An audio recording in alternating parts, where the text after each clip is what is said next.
வணக்கம் நண்பர்களே. டே to day channel சார்பாக அனைவருக்கும் இனிய தமிழ் புத்தாண்டு நல்வாழ்த்துக்கள். ஸோ இந்த வீடியோவில் ஒரு சூப்பரான ஜோதிட தாள்களை பார்க்க போகிறோம். So welcome back day to day channel நண்பர்களே. இன்றைக்கி நம்ம சேனலில் என்ன பார்க்க போகிறோன்னா ஒரு முக்கியமான ஜோதிட தாள்களை தான் அதிரடியாக இந்த வீடியோவில் பார்க்க போகிறோம். அதாவது நேரமானது நெருங்கிக்கிட்டே இருக்குது. ஏப்ரலில் 12ஆம் தேதியிலிருந்து நேரம் சொல்லவே தேவையில்லை, சூப்பராக நெருங்கிட்டு இருக்கு. ஸோ அப்படி என்ன நேரம் நெருங்கிடுச்சு அப்படின்னு கேட்குறீங்களா? தமிழ் புத்தாண்டு பிறக்க தான் நேரம் நெருங்கிடுச்சு. ஏப்ரல் மாதத்தில் 14ஆம் தேதி தமிழ் புத்தாண்டு பிறந்த வருடம் பிறக்க இருக்கக்கூடிய இந்த வருடத்தில் கிரகங்களால் ஒவ்வொரு ராசிக்காரங்களுக்கும் ஆண்டு எப்படி இருக்கும் அப்படிங்கிற ஆண்டு பலன் குறிப்பிடப்படுது. அதில் கடக ராசிக்காரங்களுக்கு எப்படி இருக்கும் அப்படிங்கிறத தான் இந்த வீடியோவில் பார்க்க போகிறோம். ஸோ கடக ராசிக்காரங்க இந்த ஒரு வீடியோவை ஸ்கிப் பண்ணாமல் பாருங்கள். உங்கள் ராசிக்கு எப்படி இருக்கும் அப்படிங்கிறத தெரிஞ்சுக்குங்க.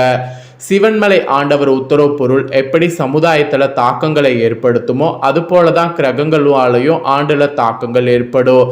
அதை நாம் புரிஞ்சு அதை நாம் தெரிஞ்சு அதை அசப்ட் பண்ணி அதற்கேற்ப நடந்துக்கணும். சரி, இப்போ புத்தாண்டு பிறக்கக்கூடிய அந்த திருநாள் பற்றி முதல்ல உங்கள்கிட்ட சொல்லிடுறேன். அதுக்கப்புறமேட்டு உங்களுக்கான பலனை அதிரடியாக இந்த வீடியோவில் பார்க்கலாம். சித்திர மாதத்துடைய முதல் நாள் பிறப்பு தான் தமிழ் புத்தாண்டாக கொண்டாடப்படும். இந்த வருடைய தமிழ் புத்தாண்டு 2026 ஏப்ரல் 14 அன்னைக்கு கொண்டாடப்பட இருக்கு. இந்த நாள் தமிழர்களுடைய பாரம்பரிய புத்தாண்டு நாளாக கொண்டாடப்பட இருக்கு. இது தமிழ் மரபுகளை பேணி வளர்க்கக்கூடிய நாள் மட்டும் இல்லாம நமது பண்பாட்டு வேர்களை வலுப்படுத்தி கொள்ளக்கூடிய நாளாகவும் அமைது. இந்த நாள்ல இயற்கையும் ஒரு புதிய தொடக்கத்தை அறிவிக்குது. உதாரணத்துக்கு மரங்கள்ல இந்த நாள்ல பூக்கள் பூக்கும், இலைகள் துளிர்க்கும், விவசாயிகள் கூட புதிய விதைகளை விதைக்க தொடங்குவாங்க. இந்த நாளில் பார்த்தீங்கன்னு வச்சுக்கோங்களேன், இன்னொரு பக்கம் அறிவியல் ரீதியாகவும் நிறைய மாற்றம் ஏற்படும். அதோடு ஜோதிட ரீதியாக சூரியன் மேசராசியில் பிரவேசிப்பார். இதனால இந்த நாள் மேசராசி தொடங்கக்கூடிய நாளாகவும் அழைக்கப்படும்.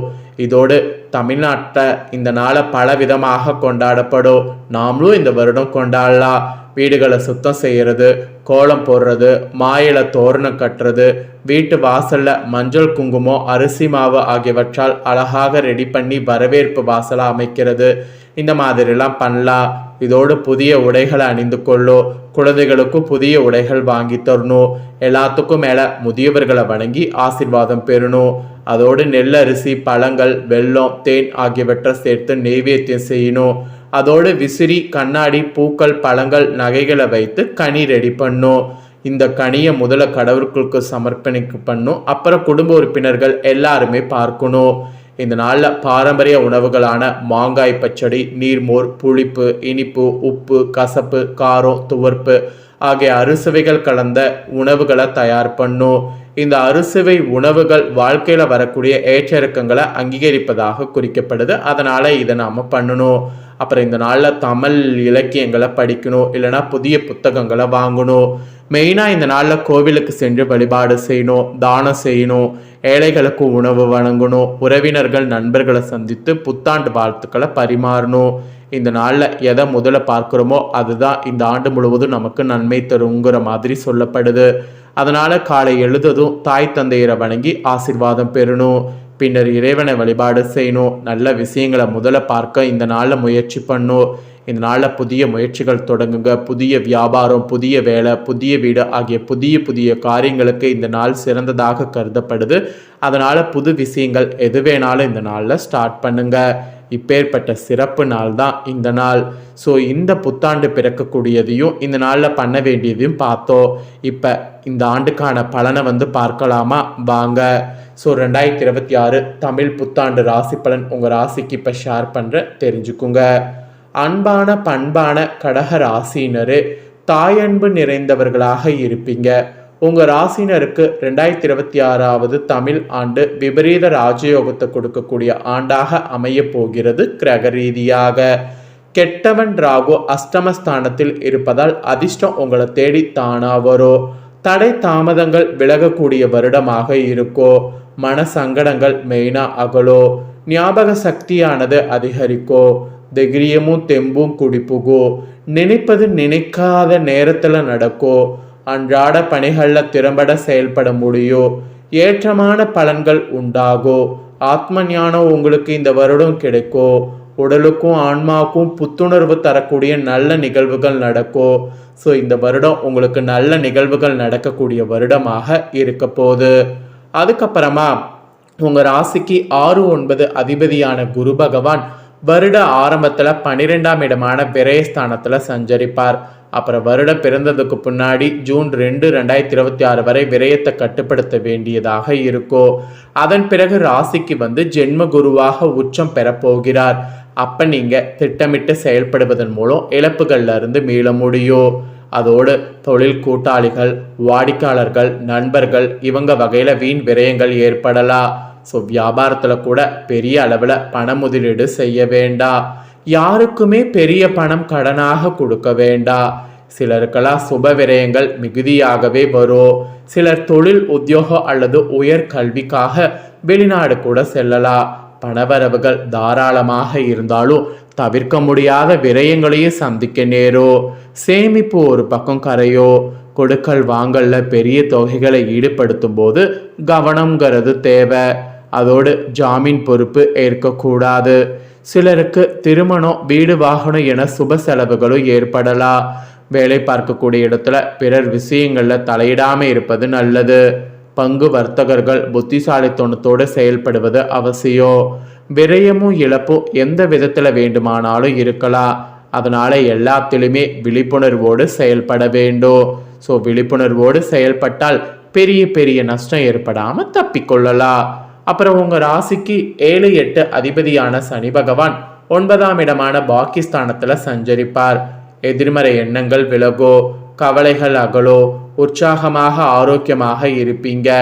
எதிர்பார்த்த முன்னேற்றங்களால் மன மகிழோ, தொட்டது துளங்கோ, கொடுத்த கடன்கள் வசூலாகோ.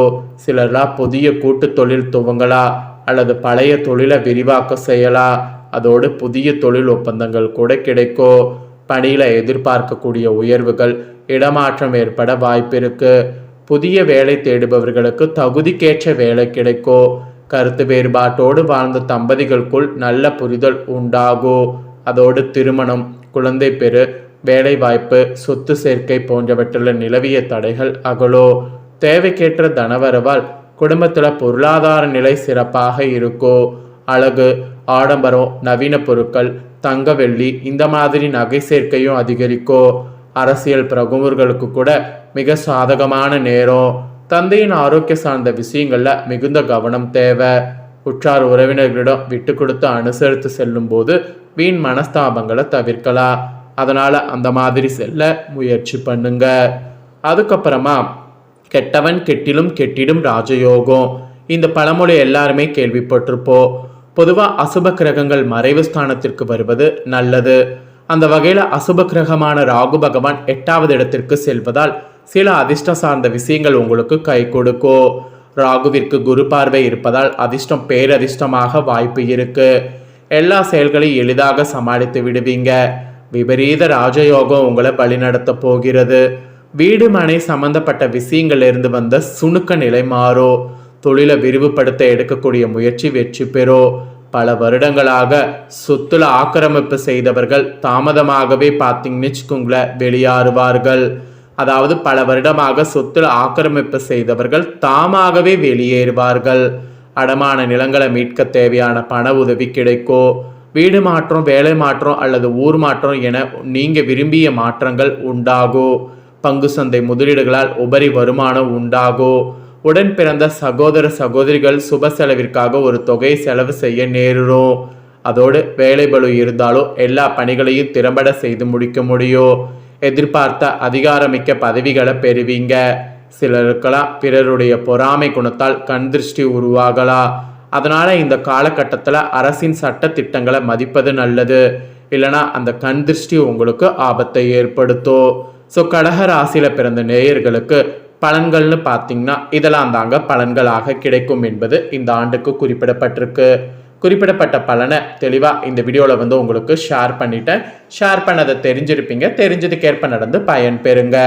நீங்கள் இந்த பலனை பயன்பெறுவது பார்த்தீங்கன்னு வச்சுக்கோங்களேன், உங்கள் ஃப்ரெண்ட்ஸ் ஃபேமிலியில் இருக்கவங்களும் பண்ணணும். ஸோ அதனால் வீடியோ பார்த்து முடிச்சுட்டு இதை லைக் பண்ணி உங்கள் ஃப்ரெண்ட்ஸ் ஃபேமிலிக்கு வாட்ஸ்அப், ஃபேஸ்புக்கில் வீடியோ ஷேர் பண்ணுங்கள். அவங்களும் வீடியோ பார்க்கட்டும், அவங்களும் கடகராசிக்காரங்களாக இருந்தாங்கன்னா இந்த தாள்களை தெரிஞ்சுக்கிட்டும் இதற்கேற்ப நடந்து பலன் பெறட்டும். இதே போல் புதிய அப்டேட்டான நிறைய வீடியோ நம்ம சேனலில் போடப்படும். அதையெல்லாமே உடனுக்குடனே தெரிந்து கொள்ள மறக்காமல் நம்ம சேனலை சப்ஸ்கிரைப் பண்ணுங்கள், கூட பெல் பண்ண ப்ரெஸ் பண்ணுங்கள். ஃபஸ்ட் டைம் பார்க்குறவங்க சப்ஸ்கிரைப் பண்ணிட்டீங்கன்னா இனி நான் போகிற மற்ற அப்டேட்டான எல்லா வீடியோஸும் உடனுக்குடனே தெரிந்து கொள்ளலாம். ஸோ மறக்காமல் பண்ணுங்கள். நெக்ஸ்ட் இதே போல் சுவாரஸ்யமாக வேறொரு வீடியோவில் உங்களை சந்திக்கிறேன்.